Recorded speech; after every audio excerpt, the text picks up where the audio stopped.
অধস্তন আদালতের বিচারকদের নিয়ন্ত্রণ ও শৃঙ্খলা সংক্রান্ত সংবিধানের ১১৬ অনুচ্ছেদ অসাংবিধানিক ঘোষণা এবং ৩ মাসের মধ্যে বিচার বিভাগের জন্য আলাদা সচিবালয় গঠনের নির্দেশ দিয়ে রায় দিয়েছে হাইকোর্ট। একই সাথে ২০১৭ সালে অধস্তন আদালতের বিচারকদের জন্য তৈরি শৃঙ্খলা বিধিমালা বাতিল করেছে উচ্চ আদালত। বিচারপতি আহমেদ সোহেল ও বিচারপতি দেবাশিস রায় চৌধুরীর দ্বৈত বেঞ্চ এই রায় দেন। রায়ে ১৯৭২ সালের সংবিধানের ১১৬ অনুচ্ছেদ পুনর্বহাল করতে বলেছেন হাইকোর্ট। এর ফলে বিচার বিভাগের স্বাধীনতা পরিপূর্ণভাবে প্রতিষ্ঠিত হল বলে জানিয়েছেন আইনজীবীরা। সংবিধানের ১১৬ অনুচ্ছেদ ও ২০১৭ সালের জুডিশিয়াল সার্ভিস বিধিমালার বৈধতা চ্যালেঞ্জ করে এবং বিচার বিভাগীয় পৃথক সচিবালয় প্রতিষ্ঠার নির্দেশনা চেয়ে গত বছরের ২৫ আগস্ট সুপ্রিম কোর্টের ৭ আইনজীবী রিট করেন।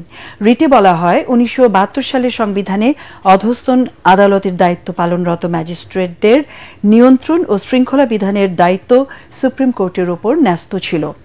১৯৭৪ সালে সংবিধানের ৪র্থ সংশোধনীর মাধ্যমে এই দায়িত্ব রাষ্ট্রপতির ওপর ন্যস্ত করা হয়। পরে সংবিধানের ৫ম সংশোধনীর মাধ্যমে সুপ্রিম কোর্টের সাথে পরামর্শক্রমে রাষ্ট্রপতি কর্তৃক তা প্রযুক্ত হবে শব্দগুলো যুক্ত করা হয়। আপিল বিভাগ ৫ম সংশোধনী আইন অসাংবিধানিক ঘোষণা করে। ২০১১ সালে ৫ম সংশোধন আইনের মাধ্যমে বর্তমান ১১৬ অনুচ্ছেদে ওই বিধানটি পুনরায় প্রতিস্থাপন করা হয়। এদিকে সংবিধানের ১১৬ অনুচ্ছেদ সংক্রান্ত হাইকোর্টের রায়ের বিরুদ্ধে রাষ্ট্রপক্ষ আপিল করবে বলে জানিয়েছেন অ্যাটর্নি জেনারেল আসাদুজ্জামান। সব মশার বিরুদ্ধে সুরক্ষা দিতে এলো বসুন্ধরা এক্সট্রিম অ্যারোসল, মশার বিরুদ্ধে এক্সট্রিম সুরক্ষা। বৈষম্য বিরোধী ছাত্র আন্দোলন দমাতে সমন্বয়কদের আটকের পরামর্শ দিয়েছিল ডিজিএফআই বলে জবানবন্দিতে জানিয়েছেন সাবেক পুলিশ প্রধান চৌধুরী আবদুল্লাহ আল মামুন। জুলাই গণহত্যা মামলায় সাবেক প্রধানমন্ত্রী শেখ হাসিনার বিরুদ্ধে ট্রাইব্যুনালে সাক্ষ্য দেন তিনি। এই মামলার রাজসাক্ষী তিনি। এ সময় তিনি আরও বলেন, আইজিপি হিসেবে বিরোধিতা করলেও তা বাস্তবায়নের দায়িত্ব দেয়া হয় তৎকালীন ডিবি প্রধান হারুনুর রশিদকে। আন্দোলন চলাকালে কোর কমিটির বৈঠক হয় ধানমন্ডিতে সাবেক স্বরাষ্ট্রমন্ত্রী আসাদুজ্জামান খান কামালের বাসায়। সেখানে এই সিদ্ধান্ত হয় বলেও জানান সাবেক আইজিপি। স্বরাষ্ট্রমন্ত্রী ডিবি প্রধান হারুনুর রশিদকে জিন বলে সম্বোধন করতেন বলেও আদালতকে জানান তিনি। এসব মূল উদ্দেশ্য ছিল সারা দেশে আন্দোলন থামিয়ে দেয়া বলে উল্লেখ করেন চৌধুরী মামুন। আন্তর্জাতিক অপরাধ ট্রাইব্যুনাল ১-এর চেয়ারম্যান বিচারপতি মোহাম্মদ গোলাম মর্তুজা মজুমদারের নেতৃত্বাধীন বিচারিক প্যানেলে জবানবন্দিতে তিনি এসব কথা বলেন। সাবেক আইজিপি আরও বলেন, ২০১৮ সালের নির্বাচনে ভোটের আগের রাতে ব্যালট বাক্স ৫০% ভোট দিয়ে ভরে রাখতে শেখ হাসিনাকে পরামর্শ দিয়েছিলেন তৎকালীন আইজিপি জাবেদ পাটোয়ারি। ওই নির্বাচনে জয়লাভের পর আওয়ামী লীগ সরকার পুলিশ কর্মকর্তাদের পুরস্কৃত করেছিলেন বলেও জানান তিনি। প্রধান উপদেষ্টা অধ্যাপক মোহাম্মদ ইউনুস ৭টি রাজনৈতিক দলের সঙ্গে বৈঠক করবেন। রাষ্ট্রীয় অতিথি ভবন যমুনায় বিকেল ৫টায় এই বৈঠক অনুষ্ঠিত হবে। প্রধান উপদেষ্টা প্রেস উইং এই তথ্য জানিয়েছে। আজকের বৈঠকে অংশ নেবে এবি পার্টি, নাগরিক ঐক্য, গণসংহতি আন্দোলন, গণ অধিকার পরিষদ, এলডিপি, ইসলামী আন্দোলন বাংলাদেশ ও জাতীয় গণফ্রন্ট। এছাড়াও হেফাজতে ইসলাম বাংলাদেশও অংশ নেবে এই আলোচনায়। বৈঠকে আগামী জাতীয় সংসদ নির্বাচন ও চলমান রাজনৈতিক পরিস্থিতি নিয়ে আলোচনা হবে বলে জানা গেছে। এর আগে প্রধান উপদেষ্টা গত রোববার বিএনপি, জামায়াতে ইসলামী ও এনসিপির সঙ্গে বৈঠক করেন।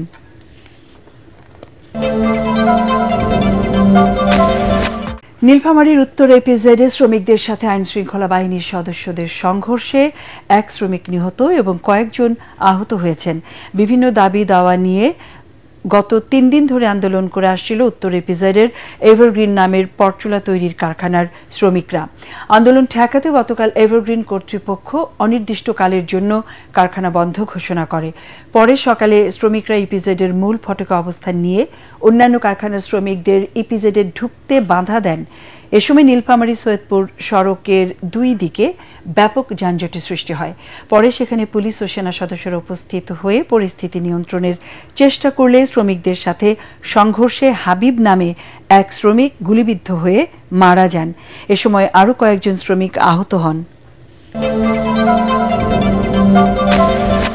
ডিবেট ফর ডেমোক্রেসি চেয়ারম্যান ও এটিএন বাংলার বার্তা পরিচালক হাসান আহমেদ চৌধুরী কিরণের পিতা বিশিষ্ট ব্যবসায়ী আলহাজ মকবুল আহমেদ চৌধুরীর প্রথম জানাজা সকালে মরহুমের জন্মস্থান লক্ষ্মীপুর জেলার রামগঞ্জের রসুলপুর গ্রামে অনুষ্ঠিত হয়েছে। দ্বিতীয় জানাজা বাদ এশা মোহাম্মদপুর সলিমুল্লাহ রোড সংলগ্ন ঈদগাহ মাঠে অনুষ্ঠিত হবে। জানাজা শেষে মরহুমকে মোহাম্মদপুরের ঈদগাহ মাঠে কবরস্থানে দাফন করা হবে। আজ আসর ওয়াক্ত থেকে এশার নামাজের আগ পর্যন্ত মরহুমকে ঢাকার মোহাম্মদপুর শেরশাশুড়ি রোডের বাসায় সর্বজনীন শ্রদ্ধা নিবেদনের জন্য রাখা হবে। গতকাল সোমবার বিকেল 5:30টায় হৃদরোগে আক্রান্ত হয়ে রাজধানীর ইউনাইটেড হাসপাতালে তিনি মৃত্যুবরণ করেন। মৃত্যুকালে তাঁর বয়স হয়েছিল 85 বছর। তিনি স্ত্রী, 2 পুত্র, 1 মেয়ে, পুত্রবধূ, নাতিসহ অসংখ্য গুণগ্রাহী রেখে গেছেন। মরহুমের পরিবারের পক্ষ থেকে সকলের কাছে দোয়া কামনা করা হয়েছে। গুণী এই মানুষের বিদায়ে শোকাহত এটিএন বাংলা পরিবার।